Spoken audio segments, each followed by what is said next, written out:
and welcome to the Meraklis Being series. I'm your host and self mastery coach, Shweta Shibraman, and this is a show where we discover, learn, and implement lessons from others' life journeys, others who I believe epitomize miraculous in its truest spirit. Individuals who live life to the fullest, who worked hard to get where they are today, and are passionate in what they do.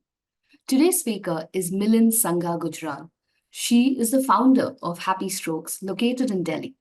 Millin is a counseling and clinical psychologist with over 10 years of experience in the mental health field. This episode is part one of our three-part series on mental health for high achievers with psychologists.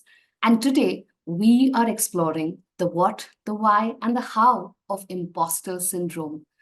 We are going to have a fantastic conversation, and I'm super excited and curious to know more about this phenomena where all of us end up feeling like a fraud for no reason. Let's dive in. Hi, Millin. Welcome to the Miraculous Being Show. I'm so thrilled to have you here today. Thank you so much. It is wonderful to be here, and I'm so glad that and honored to be here for such an important discussion that we're going to be having today. Same here. I'm super excited. But before we go into the specific topic for today, I'd love for the audience to hear more about your journey. So, if you could kind of look back at your journey today from where you are, what would you say were pivotal or defining moments in your journey? So the entire journey in itself is something that you learn from the beliefs you grow up with, etc. But I think the point where I realized that I wanted to go into a field which was about mental health and talk about mental health and spread that awareness, I think that was the highlight moment of my life. Because when you're a kid, you want to be everything. You want to be a superstar, you want to be a scientist, you want to be an astronaut. But when you do get the clarity of where you feel you are headed, I think that is a eureka moment for it was a eureka moment for me. Um, Particularly when I was able to get into the field, understand it more, and also I think the biggest gift from the field was that I was able to understand myself better and be able to have the insight that we all need to work on ourselves regardless of where we come from, who we are, what gender we are. We are all trying to kind of just be better versions of ourselves. I think that was something that added on to my journey. And as I have I've been in the field, I've been a psychologist for 10 plus years, but I can still say that even today, I am constantly learning from life, from my own clients, and there is so much more to life. So that's a little about me. I think as for Happy Strokes, I started this during COVID because that's when I realized that so many people needed somewhere needed support. And there were times, when I went into a little bit of the quarantine, I realized that, okay, this is the time when you need the maximum amount of support or, like pampering or maybe just like kind words. And that's when I started Happy Strokes. And I decided that, there are so many people out there who would also need that, like I do. Let me start something which gives them a positive push, a little bit of, sunshine in their lives. And that's how my journey started with Happy Strokes. And having followed your Instagram feed, I can definitely say it is more than a little dose of sunshine. It is such profound thoughts illustrated so simply and beautifully. So thank you for doing the work you do. But I'm sure, Millin, as you shared that, I'm sure there were many challenges along this journey. It was not just making a decision and following through. So how did you navigate the many challenges that possibly came up?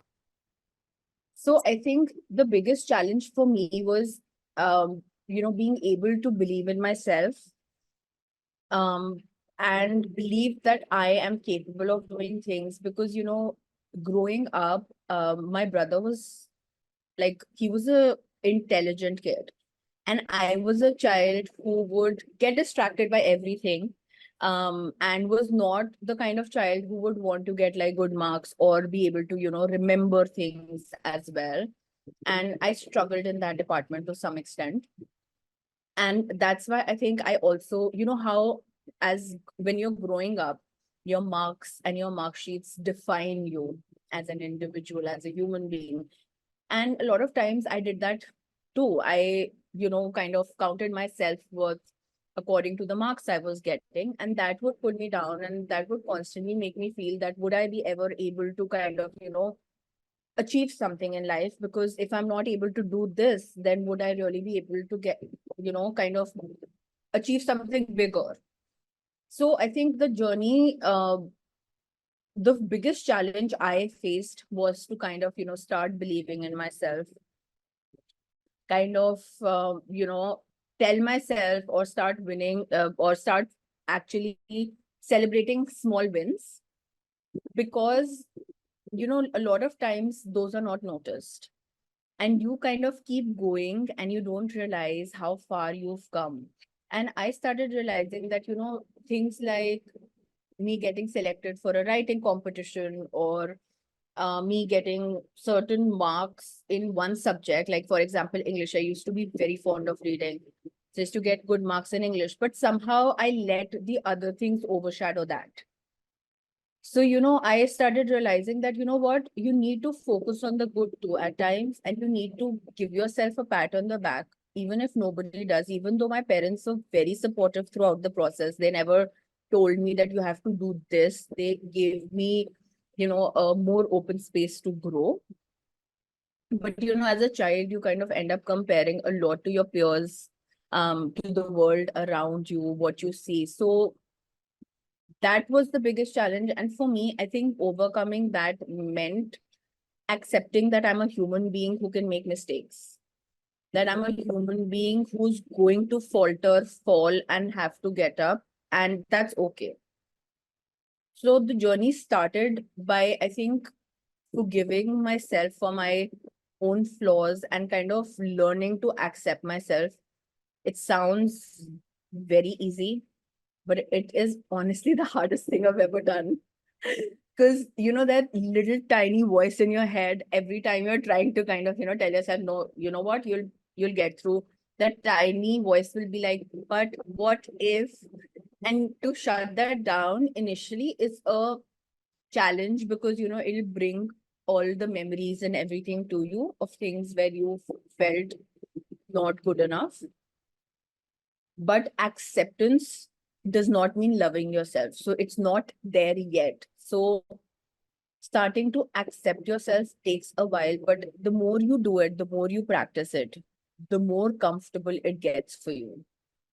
So that was one thing. And I would never say that, I am completely there. I think healing or working on yourself and dealing with challenges is somewhere a lifelong process. Because the minute you kind of feel that, okay, you know what, I'm over this, life's going to give you a curveball and you're going to be like, oh, really? It's not over yet. And there's something more, because there's are multiple facets to everything, to even emotions, to even thoughts. There's so many things happening in the background.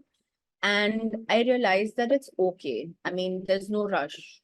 I don't have to, this is not a race. I'm not competing with anybody but myself.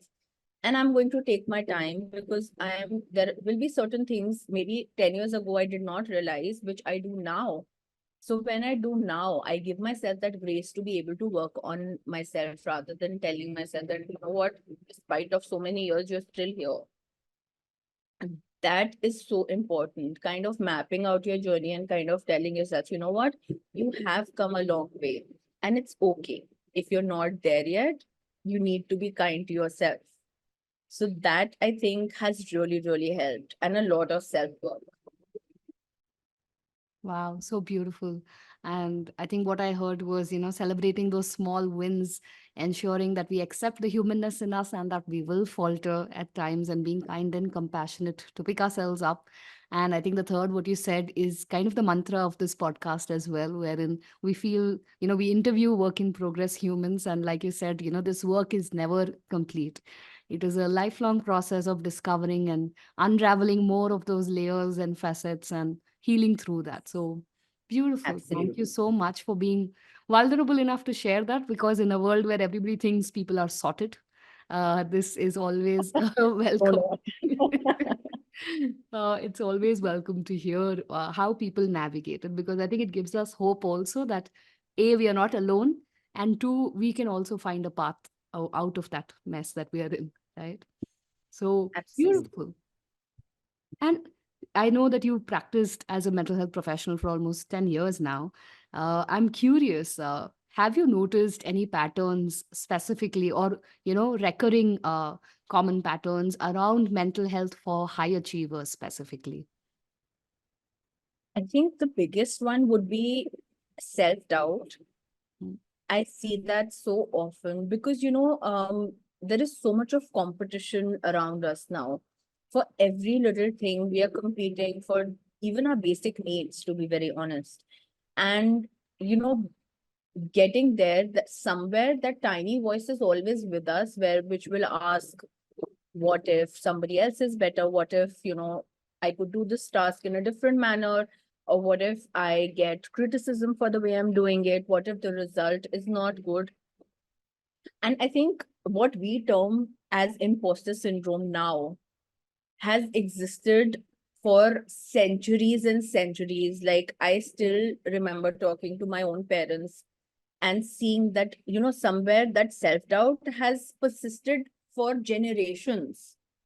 And it's just not come to the surface because, the world was not as open at that point of time.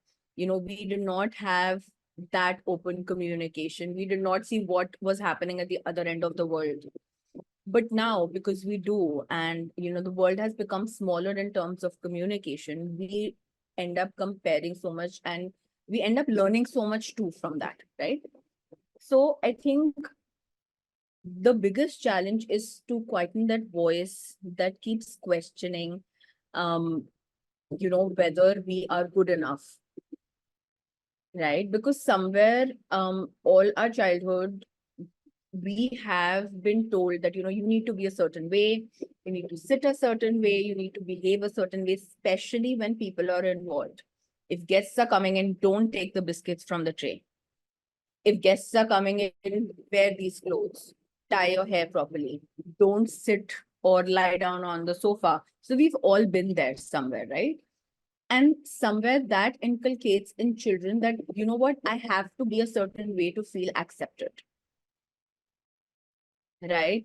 And that's where we start thinking that, okay, what, I for in order to for other people to accept things, I have to do everything perfectly.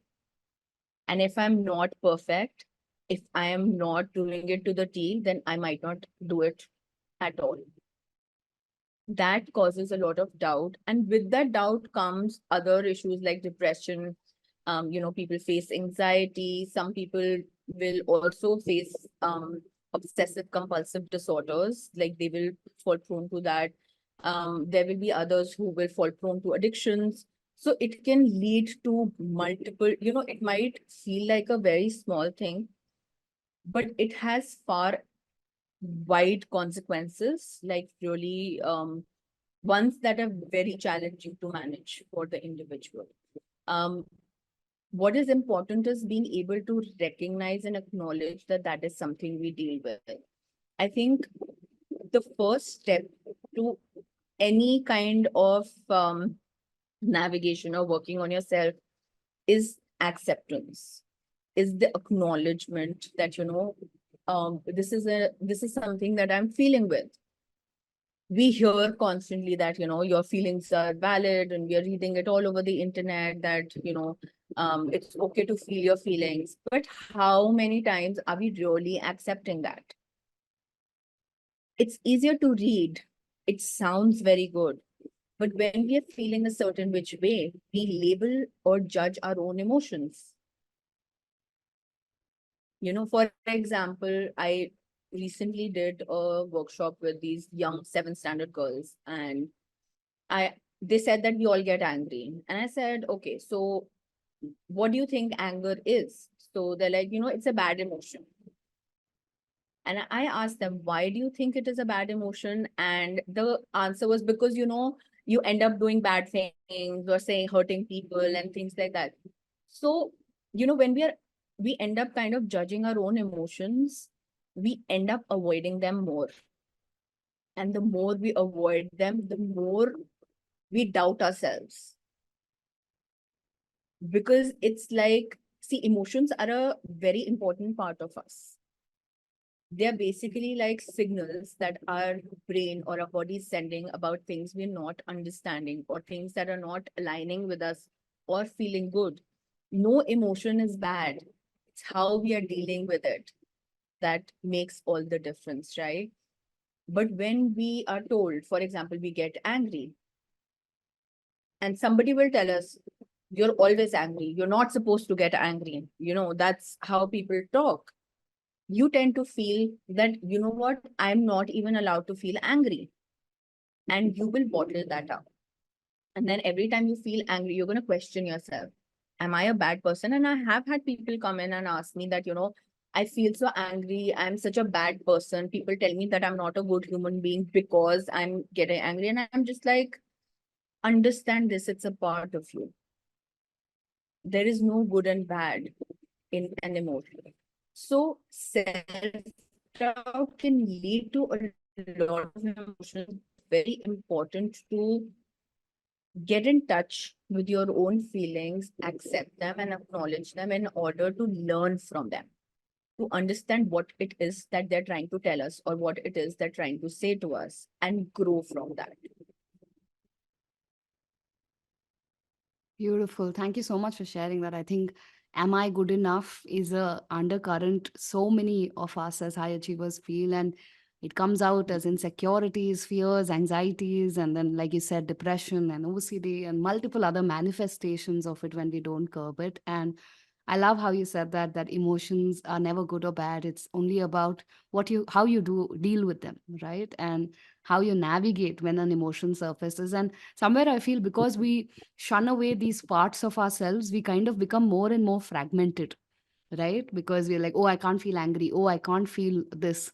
And then we feel more and more like a empty shell of sorts because we've cut away so many parts of who we are. And then we wonder, hey, what's happening? Why am I not feeling fulfilled? But, our wholeness is completely lost. And I think it's also to a large extent, we don't feel heard and seen because we're not able to be ourselves. We Yeah. hide, we hide parts of ourselves. We're somewhere also letting go of a part of our personality. Yeah. And we feel that, people will not accept us for who we are, or people will not be able to love us for who we are because that's been criticized by somebody. So that becomes really challenging for people to deal with. Right. Right. Absolutely. And I think you already touched upon, self-doubt and imposter syndrome. And if you were to really go into it, right, if you can tell us a little bit more about the imposter phenomenon, what is it? And if I dare ask, is it even real? It is very real. I can tell you because it's something I have also experienced. Because, you whenever you go in life, you will always have people who will ask you if you're doing the right thing in life or not. Mm. Yeah. It could be family members, it could be relatives, it could be friends, etc. And there's always going to be somebody or the other who does not understand your journey. So when I started my practice, when I started with hospitals, obviously, because I wanted to work under people and get the insight. The funniest thing I heard was, what advice would you be able to give us when you're only 23 years old?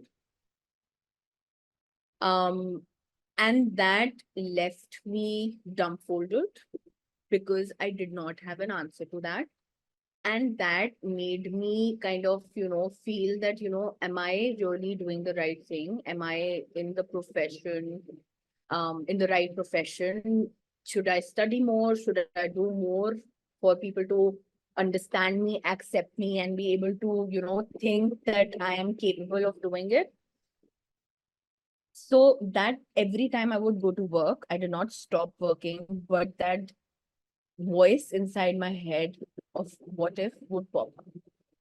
And imposter syndrome is that self doubt. it is that doubt that comes up saying that, you know what, maybe you're not doing things right. Maybe there is a better way of doing it. I'm sure there is a better way of doing it. I'm sure somebody else is always going to be ahead of you. I'm sure somebody else is doing a better job than you. But being able to recognize that this is your journey and not theirs is very, very important. Because if you compare, try comparing everything, right? We all have different experiences.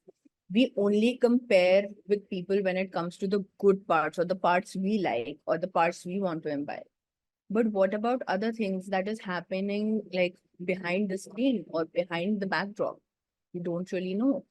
So it's always easier to, not easier, but better to kind of, compare yourself with only yourself. I was here 10 years ago. I am here today. Or I was here last year and I'm here today. I was here 3 months ago. I'm here today. Compare your progress with your life, because that is the only journey you can actually map out. Nobody else's. So it's very, very important to know that imposter syndrome is so real and everybody is experiencing it. Right. High achievers experience it more because they're constantly in the limelight.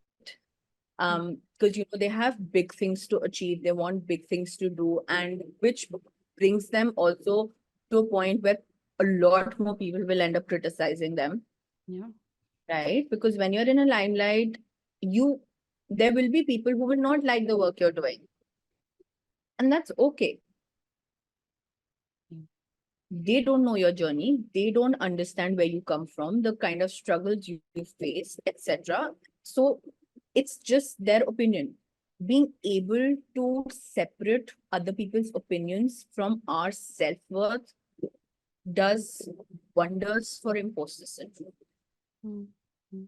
Yeah. Because the minute I'm able to say that, you know what, if this person feels this way, it's their opinion and they have the right to have their opinion. That's okay. They don't know my journey. I know my journey. I know why I'm here. It's okay for them to think a certain which way. I don't need anybody's acceptance but my own. How powerful. That, yes, that will change our life. Being able to believe in yourself is one of the most powerful things in this universe. Yeah. Yeah. Because we all have our unique capacities. Nobody is better than anybody. It's just a journey. We are at different points in our lives. Maybe, yes, somebody's making more money, but you're doing what you're meant to do or what you were born to do, and you're doing the best of what you know and what you've learned. And that should be enough. Yeah. Beautiful. So very, very real imposter syndrome. And what I hear from you is that it's much more common in high achievers, which we kind of already knew before we started this conversation, because it's a common recurring theme that most of us say that, am I good enough? Do I belong here? Do I deserve to be here? Do I deserve the next promotion? Is a constant line of Yes. complaint that most of us think through. And I love that part where you said that if you even were to make a comparison, compare the whole part rather than just the part, right? So compare the whole rather than the part. And I think there's so much power, because when you do the whole comparison, you'll realize that you can never compare because each of our journeys are so unique and so different that how can you even compare one journey with the other? And I noticed that, we did use the phrase of imposter syndrome and self doubt kind of overlapping. Are they the same thing or is there a difference? So self-doubt is a part of imposter syndrome. Imposter syndrome is more of an umbrella term of not feeling good enough, having self-doubt, constantly working harder in order to get that acceptance, or kind of not keeping that balance in our lives so that we can nail whatever we're trying to nail. It could be a project, it could be a conference, it could be a meeting, it could be a presentation. So self-doubt is a part of imposter syndrome, but imposter syndrome houses a lot more many things. us trying to push harder, us trying to, I've seen a lot of people who will say that, I'm constantly connected to work because I feel that if I'm not, I start feeling guilty or I start feeling that I'm missing out on something. That too is a part of imposter syndrome because we feel that if we don't do enough, we will not be enough. Recognizing that is so important. No wonder imposter syndrome is so plaguing, right? Because there's just so many things under that one single umbrella, and it motivates so much of our behaviors and our choices and our actions. And I'm curious, though, in terms of are there certain studies or anything from your experience that you'd say are mostly the origins of this feeling of, being a fraud or an imposter or like you don't belong somewhere? Yes, there are studies that state that women Hmm? did more than men do. For the Okay. very fact that, when we are growing up, especially in Indian households, um, I think we are constantly prepared to get married. Yeah. Okay. So our career comes second to us becoming a good wife. And a lot of our behaviors are questioned. For example, I was a tomboy growing up. Okay. And every time I would sit with my legs apart, my mother would tell me, that's not how a lady sits. And I mean, a lot of women would relate to that because we're constantly told how to sit, how to behave, how to react, how to be more coy, how to be more, what you call it, what's the term, graceful, etc. So, our first priorities are never our careers. So when people question us for other things, we start questioning ourselves. That becomes our inner voice. And that's where the imposter syndrome starts building up from childhood to adulthood. When you do end up going to, let's say, offices, because that area of your life is not given importance, you constantly question yourself because nobody thought that this was important. And a lot of times I've seen women will be doing such good work and the family members will still be like, what are you doing on the home front? Right? Like, how much are you able to um, invest in your children or in your house? Or, are you cooking? Are you doing the cleaning? Or how are you managing your house? How much time are you giving to your children, etc.? Right? So, for women to actually believe, there's nobody who will tell them that, what, you're doing such a great job. You're working until and unless they've reached a level where they're getting recognized. Nobody tells them that, you are in this field, you're doing such a fabulous job. I mean, you're a mother or you're a wife, and yet you're managing so much. Instead, it's always more and more expectations, right? So that's where a woman starts questioning herself that, and I will hear this from a lot of mothers who say that, I left my babies back home and I'm working and I feel really guilty. And, I would question them, would your husband feel the same way? And a lot of times they'll be like, no, because they think their work is important, but isn't yours. But I'm a mother. So that questioning, that self-doubt, because we feel that we have to be superhuman and do everything, that somehow somewhere we've been taught that or brought up thinking that we have to have like 1,000 hands and be able to manage everything perfectly, manage our own emotions, manage our husband's emotions, manage our children's emotions. We forget that we are human and we can also only do so much. And reminding ourselves is so important. And even my mother, she's done so much for everybody in her life that now I tell her that, what, you need to live for yourself.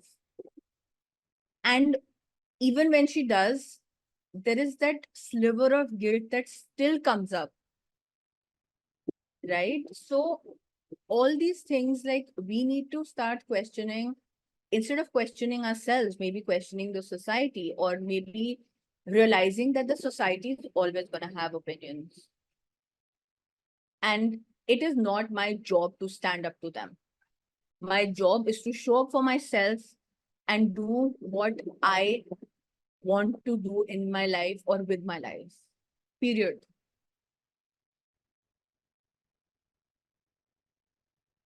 I think that's so very powerful. And like you rightly said, maybe it is a lot to do with our own upbringing and the conditioning that which we are raised with. And maybe women do feel that a lot more. And given the amount of checklists we are given on what to do and what not to do, and all the free advice on how we should make decisions in our life, I think it goes back to that, being very sure about what is it that we want to do in this life, and then accepting the humanness of and our limitations of how much really can we take Absolutely. up.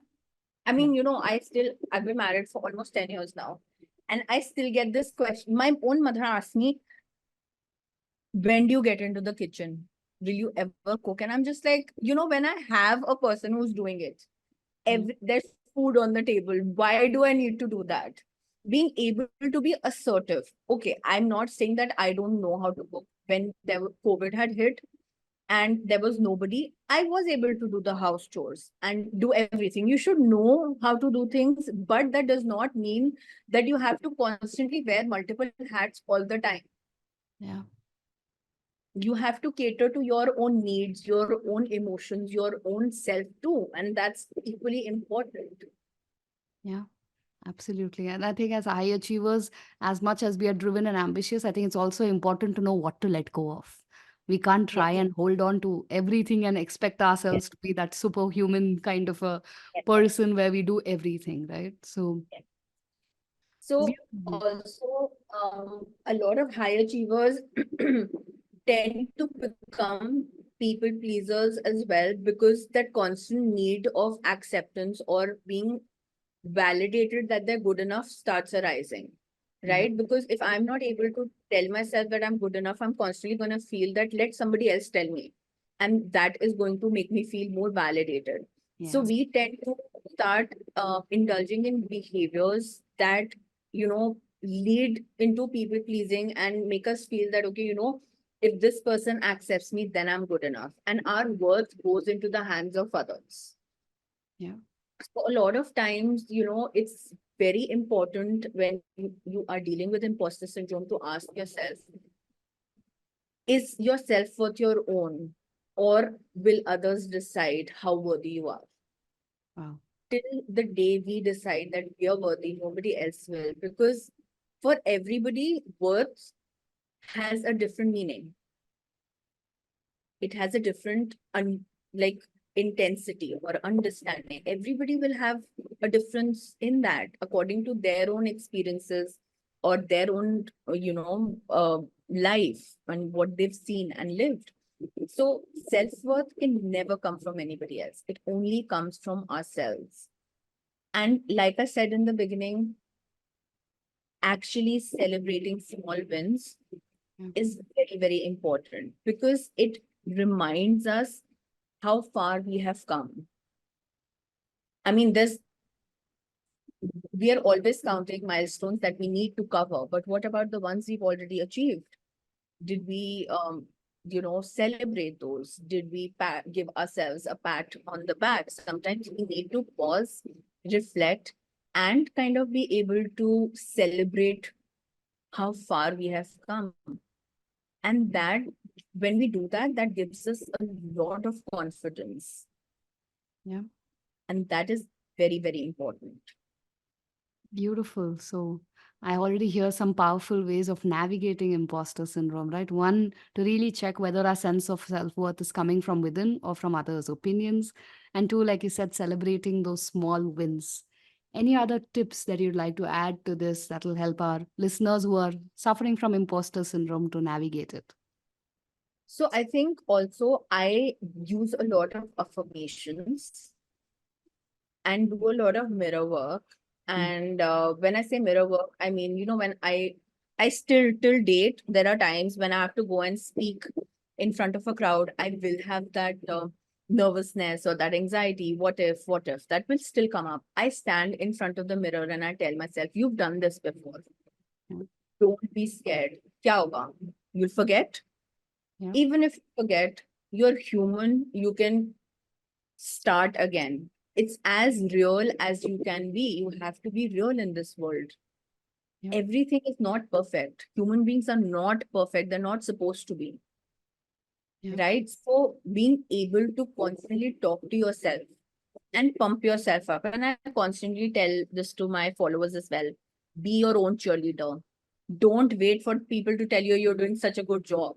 Tell yourself that, damn, you did so well. Yeah. You know what? You deserve to buy yourself flowers today. You did such a fantastic job. These are things we are constantly expecting from others. But when we tell this to ourselves, initially it feels like, what am I saying? But when you keep doing it, your brain starts recognizing that, what? Somebody is giving you yourself, you spend the maximum amount of your life with yourself.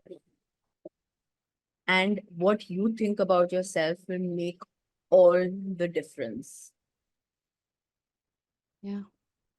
The other important thing I feel is how we talk to ourselves. And I'm not talking about conscious talking. I'm talking about conscious talking, wherein, a lot of us, and we've all been there. You drop something, you make a silly mistake, and you'll be like, shit, you're so stupid. That's exactly what comes to our mind. We don't realize that before anybody else pulls us down, we pull ourselves down. Yeah. I mean, would you react like that if a child broke something? You wouldn't. You will have more compassion for the child than you do for yourself. Yeah. So it's very important. And this is the core of my practice where I tell my clients that, look, we can work a lot, but till you recognize your own patterns, till you're able to recognize your own self-sabotaging behaviors, the growth will be very, very slow. Yeah. Because every time you'll be able to rise above, your own voice will end up pulling you down. Yeah. So I think it's so important to recognize how we are talking to ourselves. Right. And also, be more kinder, keep giving ourselves, if we need proof, whenever we achieve something, write that down. Put what I do is put it on a post-it and I just stick it to the mirror Yeah. so that every time I'm passing, I can read it. Yeah. Till I actually start believing that I was able to do it. Yeah. So, whatever works for you. And lastly, I think being in touch with your body and your needs. Not running. See, with high achievers, a lot of times we forget to cater to ourselves. Mm. And everybody talks about self-care, but I think a lot of people forget self-care is not pampering. Self-care is recharging, replugging. End of the day, and I give this example to everybody, end of the day, we are always, the minute we get home, we are putting our phone on charge or in the car itself so that the phone does not die. But how many times are we really recharging ourselves? Yeah. How many times are we taking the break we need, or catering to our body, or catering to our health, or saying that, what, today I just need to have an hour to myself. I need to go for a walk, or maybe sit in nature, or let me just go to that one dance class and just let it all out, or let me go trampolining today and just let my inner child be happy. How many times are we doing that? Yeah. So being able to balance your life and being able to recharge yourself is very, very important, because that just gives you more energy and more clarity to do the things that you want to do. Yeah. How powerful. Lovely. So many wonderful nuggets in just that little conversation we had. So I heard, doing some mirror work, being more mindful of our inner self-talk, being kinder to ourselves along the journey, recognizing our own self-sabotaging patterns, And of course, taking that time and space to relax and recharge. I know we can keep going for hours on this topic. I don't have so many questions, but in the interest of time, I think, are you ready for the rapid fire? Yes.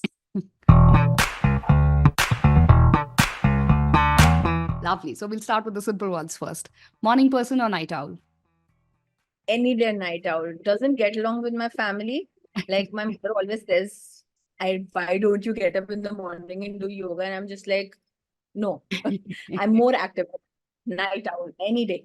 Lovely. Books, movies, podcasts. What are your favorite way of consuming information? Books. I love books. I've always loved books. I think when I was younger in school, my eyesight became very bad because I would read books under the cover, and behind my school books, I would always have like a book, but books any day. Any top recommendations you'd like to give listeners from For your books, readings? Yeah.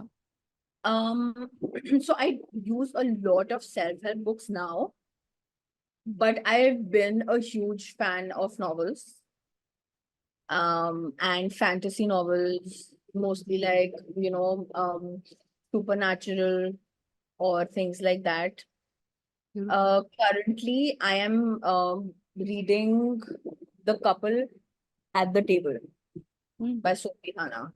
And it's a nice book. It's a cute book, but it has like its own twists and turns, and it's kind of for me is like a escape from my reality as well at times. So Yeah. Lovely.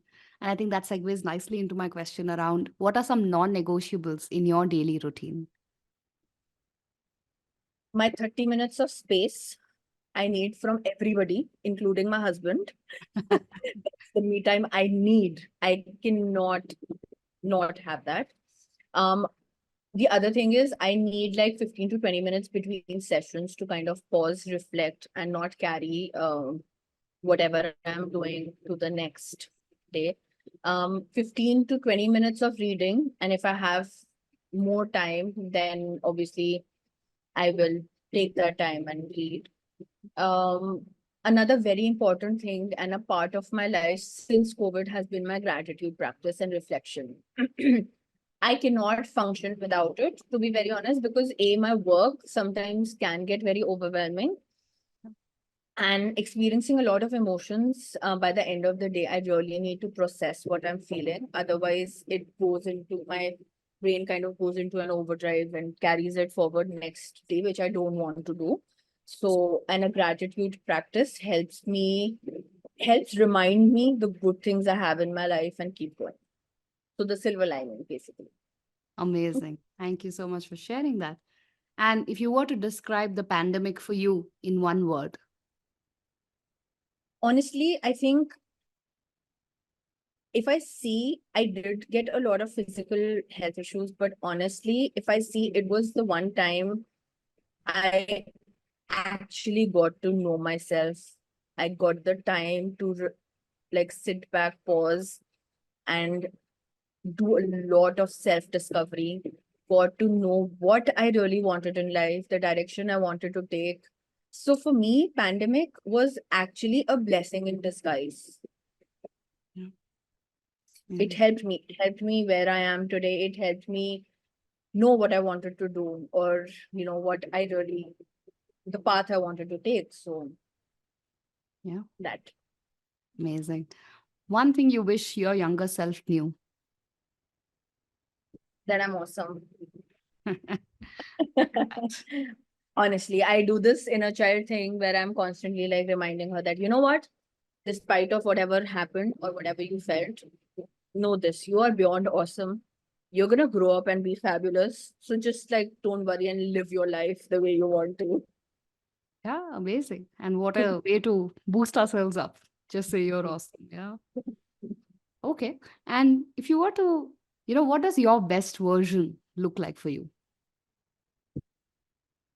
So I think there is no correct answer for this for me, because I think every as you grow, that best version of yourself keeps changing. But I know for sure that I have some core values that I never want to let go of, which is one, compassion and kindness. You know, I think growing up, that was given to me by my family.